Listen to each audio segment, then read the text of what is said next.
কেন অন্ধ্রপ্রদেশ আর বিহারকে বাড়তি সুবিধা?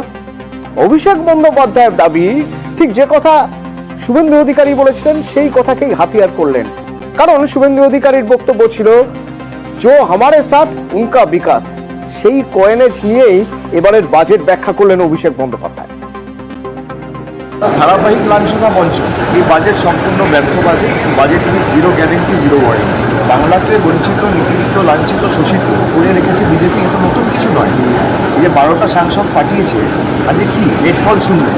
শুভেন্দু অধিকারী 4 দিন আগে যে কথাটা বলেছিল, जो हमारे साथ हम उनके साथ, তো প্রমাণ করে দিল যে নিজের সরকারকে বাঁচিয়ে রাখার জন্য বিহারকে আর অন্ধ্রপ্রদেশকে, অন্য রাজ্যকে দিক, আমাদের কোনো আপত্তি নেই, কিন্তু বাংলাকে বঞ্চিত করে রেখে নয়। বাংলার মানুষ আবার জবাব দেবে। কিন্তু বাংলা বঞ্চিত এই কথা মানতে নারাজ বাংলারই সাংসদ সুকান্ত মজুমদার।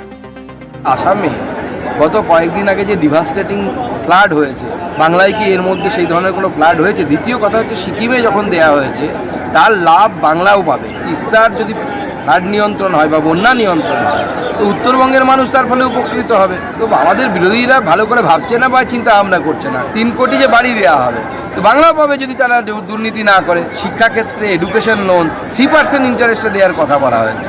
যে বাংলা কি এর সুযোগ পাবে না? সব থেকে তো এডুকেশনের উপর ট্রেস তো বাংলার যুব সমাজের থাকে।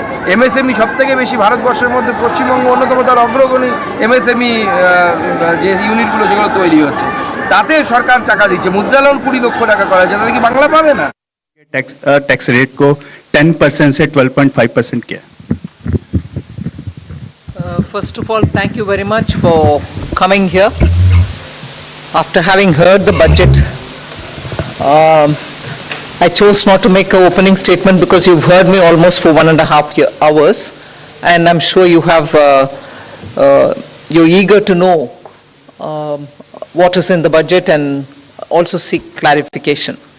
For your, just for a matter of drawing your attention, we've put up a single slide which has used the word employment as an acronym to capture that is everything in the budget. So each letter actually highlights the important points of the budget, and we can elaborate more on that a bit later. But employment captures everything to do with this budget, and I would like you to, for a moment, spend a time on it. And deriving from that, everything which has been said in the budget falls in place. But with that said, yes, your question is on the point there is we wanted to simplify the approach to taxation, also for the capital gains. One. Second, if anything, the average taxation actually has come down when we say it is 12.5%. Because we've worked out for each of the different asset classes, each varied with the indexation. I'll ask secretaries to elaborate on it. But the point that we brought it down from below the average to 12.5, which is the lowest if you can look at the last several years, encourages investment in the markets. With that said, I'll ask Somanathan or who is going to elaborate, Sanjay, on the specifics. So you had, there were, I think, 2 or more parts to your question. One was on real estate and gold and other assets. So earlier the rate was 20% with indexation. It has now been reduced to 12.5% without indexation. If you assume that the rate of return on real estate is typically above 10% per annum, and if you take inflation at about 4% per annum, the real rate of return was earlier, let's say, somewhere between 6 and 16% per annum in real estate. If it was 16%, 20% of 16% was being taxed. The effective rate was 16%. It has gone down to 12.5%. If the rate of return was 10% per annum nominal, it has also remained approximately the same at 12.5%. So actually there is either a reduction or no change in respect of the effective rate of tax on property and gold. As regards the equity, yes, it has gone up from 10 to 12.5, but you'll also find that unlisted equity has gone down from 20 with indexation to 12.5 without indexation. Basically, we have a very, very simple, easy regime. All listed, all unlisted are at 12.5% long term. And all are at 20%, I mean, equities are at 20% and everything else is at applicable rate for short term. So yes, short term has gone up, and yes, long term has been rationalized. It has not necessarily gone up. And Sanjay, would you like to add anything? One point I would like to add over here is that we also need to keep in mind as to the kind of people who are actually paying these taxes, the capital gains on the securities, the listed securities especially. And so over there, when we did this analysis for the year 22-23, we found that about 88% of the tax is actually coming from people who have an income of more than 15 lakh. 61% of that income is actually coming from people who have an income of more than 1 crore. That is income on capital gains on this. And we are all aware that otherwise, the standard rate is, about 30%. And for some it can go up to 39%. So this marginal, very small marginal increase is actually impacting only those, primarily those who have an income of more than 15 lakh rupees per year. Okay, number 3. On capital gains. Ma'am, Timsi Jaipuria from CNBC TV 18.